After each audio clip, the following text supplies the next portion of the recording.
Panorama 95 apresenta Check-up no rádio. 7h45. Vamos agora com o quadro Check-up no rádio. Dr. Robson Góes, médico veterinário. Seja bem-vindo aqui ao nosso Panorama 95. Dr. Robson, bom dia. Bom dia, Marcos. Bom dia, ouvintes. Prazer estar aqui mais uma vez, Marcos. Olha, você sempre diz aqui no programa que, por exemplo, os animais, a verdade é que os animaizinhos de estimação, eles estão ocupando a cada dia que se passa o lugar do integrante da família, né? São vestidos como adultos, fantasiados, comem como pessoas e também adoecem como pessoas, né? E, por exemplo, esse mês a gente está discutindo aqui a questão do câncer, a prevenção ao câncer de próstata do ser humano. Essa preocupação também vale para o animal? Também, Marcos. Do mesmo jeito que o homem tem de se prevenir quanto à questão do câncer de próstata, nós estamos no Novembro Azul, que foi um mês que foi destinado, né, para que seja mais divulgado a prevenção e o tratamento do câncer de próstata. Do mesmo jeito que existe essa patologia, né, essa doença no ser humano, também existe nos animais, principalmente, né, nos cães, tá? É uma doença mais encontrada nos cães. E a próstata, ela é uma glândula acessória, né, que ela faz parte do sistema reprodutor masculino, tá? E essa glândula, ela quando o animal, né, quando o cão, principalmente o cão, mas também dá em gato, quando o cão começa a ficar idoso, ela começa também a apresentar problemas. Quando o cão já está aí por volta de 8 anos, 10 anos de idade, ela começa a aumentar de tamanho, né? E ela vai apresentar aí nos cães que não são castrados, tá? Principalmente, Marcos, porque é interessante, a testosterona, que é um hormônio produzido nos testículos, ele também atua aumentando essa glândula, aumentando a próstata. No ser humano, nós não tem essa indicação de você fazer castração, mas no cão e no gato, a indicação é que se você não tem ele para reprodução, você faça a castração desse animal, né, desse cão, o quanto antes. Para que, antes da puberdade, né, na verdade, para que a testosterona não atue e não estimule a produção dessa glândula, né, fazendo com que ela fique hipertrofiada. E quando o cão começa a ficar idoso, quando ele não é castrado, que a testosterona atua na próstata, essa glândula ela pode apresentar o que nós chamamos de hiperplasia prostática, quer dizer, a glândula aumenta de tamanho. Não necessariamente sendo um tumor, mas ele vai começar a causar desconforto para esse animal, ele vai começar a ficar urinando de pingo, porque a glândula ela está muito próxima à bexiga, né, a próstata, e ela, por crescer de tamanho, ela estreita a passagem da uretra, né, no local por onde vai passar a urina, e esse cão começa a ter dor, dificuldade de urinar, começa a ficar urinando de pingo, começa muitas vezes a ter dificuldade de defecação. Quando vai defecar, ele começa a doer, o andar fica um andar durinho, ele fica andando curto, a pisadinha curta, porque começa a incomodar quando ele anda, essa próstata começa a doer. E isso aí, Marcos, tende a você fazer a necessidade de você fazer uma intervenção cirúrgica, seja da retirada da próstata, ou seja, a própria castração do animal, porque em você castrar o cão ou o gato, você vai fazer com que diminua a quantidade de testosterona do hormônio e, consequentemente, essa próstata tende a diminuir de tamanho. Tá? Então, castrar já seria um meio caminho andado já? Isso. A prevenção inicial é você castrar o seu cão ou o seu gato, né? E de preferência, se você não quer ele para reprodução, castrar ele antes da puberdade, que você vai diminuir a possibilidade do aparecimento, principalmente da hiperplasia prostática. É interessante, Marcos, os estudos mostram que 80% dos cães, né, não castrados, certo? Veja a incidência como é alta. 80% dos cães não castrados tendem com 8 a 10 anos de idade a apresentar um pouco ou uma grande quantidade de hiperplasia prostática, né? E o diagnóstico, Marcos, ele vai ser através do toque retal, né, ou através da ultrassonografia. E nessa ultrassonografia você vai fazer o diagnóstico diferencial se essa próstata que está aumentada, ela tem ali apenas uma hiperplasia prostática ou se ela tem já alguma, devido a ultrassonografia você usar alguns ultrassons, um Doppler, você vai verificar se ali existe irrigação ou não de uma tumoração, né, de um câncer de próstata. E caso você consiga visualizar na ultrassonografia, você pode partir para uma punção e fazer uma histopatologia, ou você vai fazer já a remoção cirúrgica da próstata e manda também para a histopatologia para fechar o diagnóstico de câncer ou não. Lembrando que nos animais você também consegue fazer o tratamento de quimioterapia. Não é tão agressivo quanto a quimioterapia que é utilizada no ser humano, mas os animais também vão sair, né, conseguir sair bem desse tratamento quimioterápico. Impressionante o quanto a medicina veterinária também está avançada aqui em Caicó, né? Hoje qualquer problema de saúde com o animal se resolve com facilidade, não é isso? Não vou lhe dizer com facilidade, Marcos, mas hoje as clínicas veterinárias da cidade de Caicó investiram muito em tecnologia. Os profissionais médicos veterinários de Caicó investiram muito em conhecimento, né? Nós temos aqui diversos profissionais em Caicó, excelentes médicos veterinários que investiram em especialização, né? Que eu mesmo terminei minha especialização agora em clínica e cirurgia de pequenos animais. E não para de estudar. E não para de estudar, estudo todo dia. Então, a importância do profissional estar investindo na qualidade técnica é importante porque você consegue dar um bom atendimento, né, um bom nível de conhecimento para os animais e também para os tutores, para os proprietários dos cães e dos gatos que chegam para nós diagnosticarmos alguma doença. No ser humano, a recomendação é que o homem faça o exame do toque após os 40 anos. E no animal? No animal, o ideal é que você comece a fazer a avaliação a partir dos 5 anos de idade nos machos. Então você pode fazendo essa avaliação porque você faz um acompanhamento, seja ele através de toque ou através de ultrassonografia prostática. Você vai fazer da próstata, né, a ultrassonografia e você verifica se existe ali alguma malformação ou se ele está começando a apresentar crescimento dessa próstata. E você vai fazendo a avaliação. E volta a lembrar, se você tem um cão que ele está com dificuldade de urinar, se você tem um cão que ele está com dificuldade de andar, andando durinho, dificuldade de defecar, faça uma avaliação da próstata, né? Porque esse macho aí pode estar com pelo menos com hiperplasia prostática. Agora, por exemplo, o animal, por estar com dificuldade de urinar, indisposição, emagrecimento, já pode se configurar câncer de próstata ou não? Ou é apenas um sinal? Não.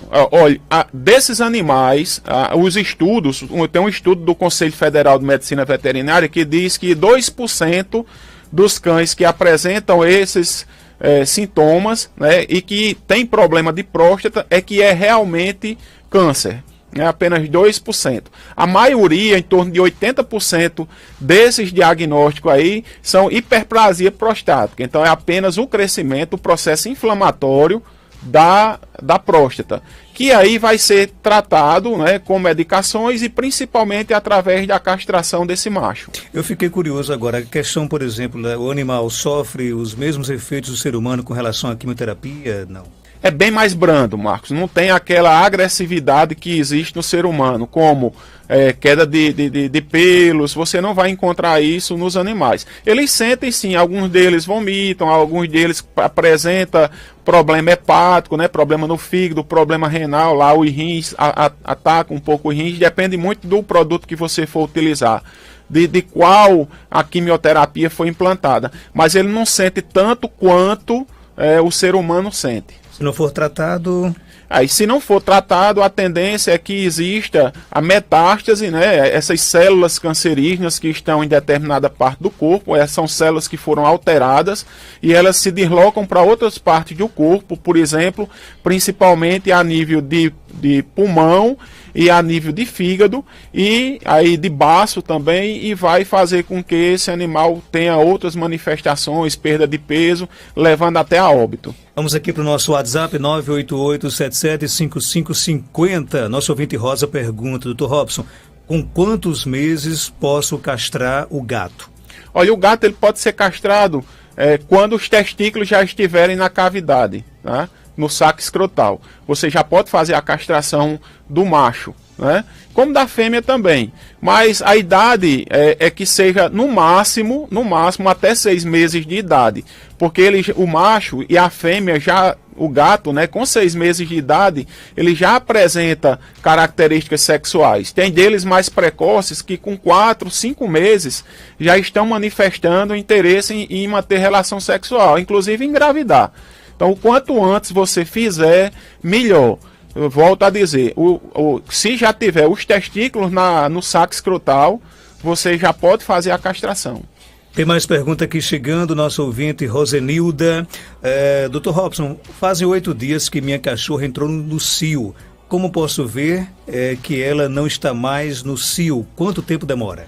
Marcos, vai depender muito de animal para animal. Não existe uma data prevista para ela parar de estar no cio. Porém, o cio ele dura em média de 15 a 25 dias. Aí vai ser uma média, né? Tem animais que dura bem mais, 35 dias, como também tem animais que o cio é curto, dura apenas 5 dias. Eu gostaria de lembrar ela que a cadela ela vai ovular quando a menstruação parar. Então, quando ela deixar de estar sangrando, é onde ela vai estar no período fértil. Às vezes as pessoas observam e dizem, ela parou de sangrar e solta a cadela. É justamente nesse período onde ela vai estar ovulando. Então, tenha o cuidado aí de estar mantendo sua cadela presa ou afastada de machos, né, por um período aí em torno de 5 a 10 dias após o término do sangramento, para evitar uma cruza e evitar filhotes indesejáveis. A minha cachorrinha ela já está aí com quase 10 anos. A bichinha nunca namorou na vida. Isso é ruim? Olha, não tem. Foi uma opção. É uma opção. Não tem muita coisa a ver quanto à questão de ter cruzado ou não, Marcos. Aí não tem nenhuma relação.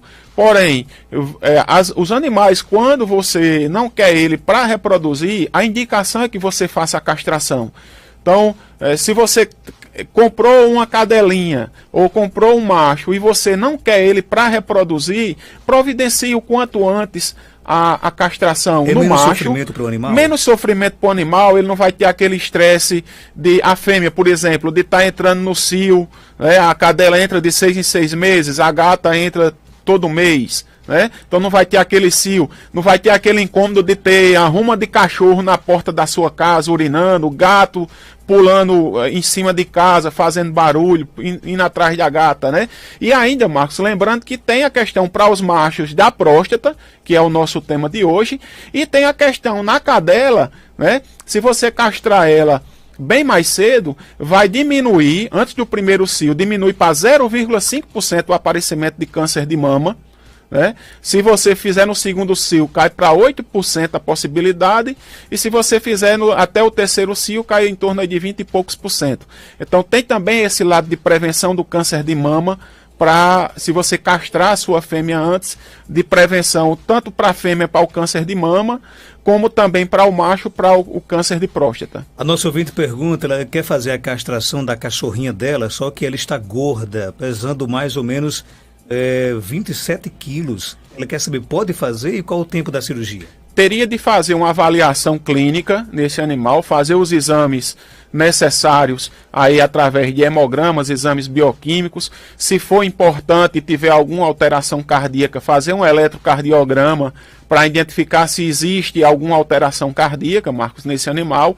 E se tiver tudo, o risco cirúrgico dela tiver tudo ok, aí faz a cirurgia. Dependendo do animal, a cirurgia pode aí oscilar em torno de 30 minutos a 1 hora, Marcos. Vai depender muito de animal para animal. Doutor Robson, meu animal está com a doença do carrapato. Há 8 dias em fazendo tratamento e percebo que ele não quer comer. O que ainda come, embora que pouco, carne vermelha. O senhor sugere outro alimento?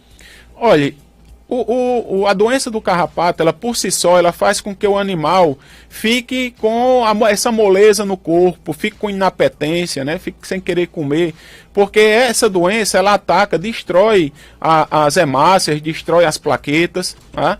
E vai fazer com que o animal tenha um quadro febril. Também as medicações que são utilizadas, principalmente a base de doxiciclina, que é a medicação de eleição para o tratamento dessa doença, ela causa muita lesão gástrica, ela causa muita lesão no estômago. E isso aí, se você der essa medicação com o animal em jejum, ele vai ficar com desconforto, né? Esse antibiótico vai causar um desconforto, ele vai ficar com vontade de vomitar, vai ficar sem querer comer. Ela pode estar lançando mão de qualquer alimentação, desde que essa alimentação proteja o estômago do animal e também você forneça o medicamento com o animal alimentado. Tem muitas perguntas aqui no nosso WhatsApp. Dr. Robson, eu tenho um poodle e ele há 15 dias sangra um pouco pelo órgão genital. Tem a ver, porque ele nunca cruzou, já levei ao veterinário e ele fala que é uma infecção, já está sendo medicado, ele tem 3 a 4 anos de idade. Esses sangramentos que existem pela uretra, pode ser, Marcos, pelo pênis, né, é uma grande quantidade de doenças que pode manifestar dessa maneira, desde uma cistite, uma inflamação, um processo inflamatório infeccioso na bexiga, cálculos renais, a própria doença do carrapato, ela pode estar propiciando o sangramento pela diminuição das plaquetas. Então o ideal é que ela procure um médico veterinário, né? Ela fala que já está sendo medicada, para que esse médico veterinário faça os exames necessários, exame de urina, exame de sangue, faça o diagnóstico diferencial da doença, pode ser até através de uma ultrassonografia, e faça o tratamento adequado para essa doença. Então, se tiver persistindo os sintomas, ela procure novamente o colega, o médico veterinário, para ver se realmente o diagnóstico e o tratamento está sendo adequado. Chegando mais perguntas. Bom dia, Marcos Dante, doutor veterinário. Mas nem todas as cachorras sangram, não, doutor? Aí como é que a pessoa sabe que ela acabou o cio para poder soltar ela, para dar uma voltinha? Que a minha, eu nunca vi ela sangrar, não. Eu tenho 2, mas nenhuma das 2 não sangra, não. Uma é Rottweiler e a outra, não sei, é uma mistura aí, não sei qual é.